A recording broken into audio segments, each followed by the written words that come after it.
Mwebwe muri ko murakurikirana Dikobu TV.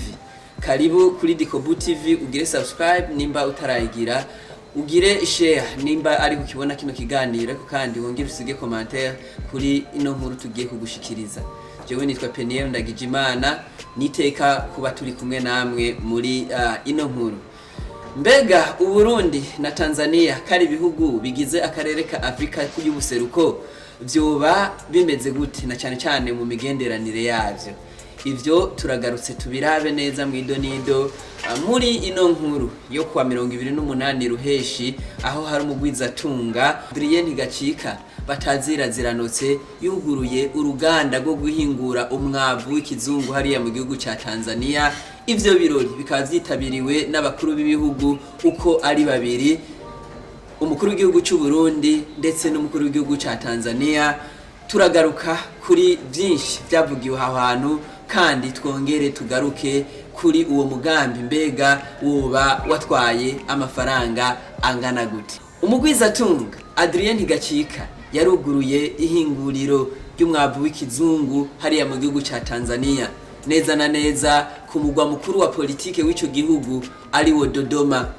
Ino nyubako isanzwe ikoreramwo runo ruganda rwa Adrien Ntigacika bataziraziranotse yatwaye amafaranga agera ku miliyoni 180 z'amadolari y'abanyamerika, no kuvuga imiliyaridi 486 z'amashiringi.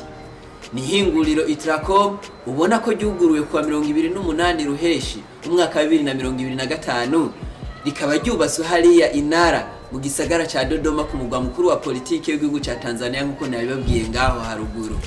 Ivyo birori vyo kugura iryo hinguriro vyitabwe n'abakuru b'ibihugu ari babiri, uwu Burundi Evariste Ndayishimiye ndetse no w'igihugu ca Tanzania Mama Samia Suluhu Hassan. Itracom y'umugwizatunga Adrien Ntigacika bataziraziranotse itegekanya guhingura itoni 1,000,000 ku mwaka, ikabizoha akazi abantu bagera ku 1,800. Muri uwo mwimbu w'iryo hinguriro igihugu ca Tanzania kiza caramaze gutanga ko kizogura itoni zigera ku 200,000 ku mwaka.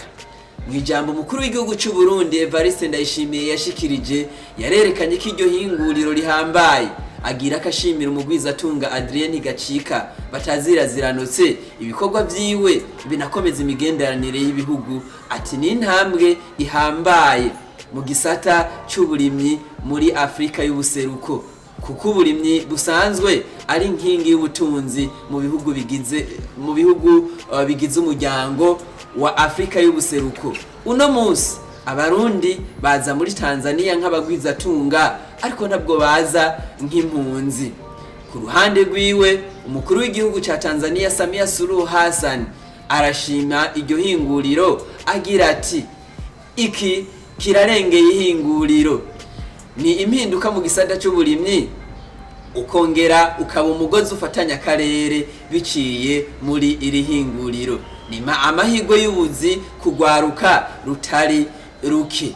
Iryo hinguriro rikaba ryubatswe mu buringanire bungana n'ihegitari 21 ngaho mu gihugu ca Tanzania.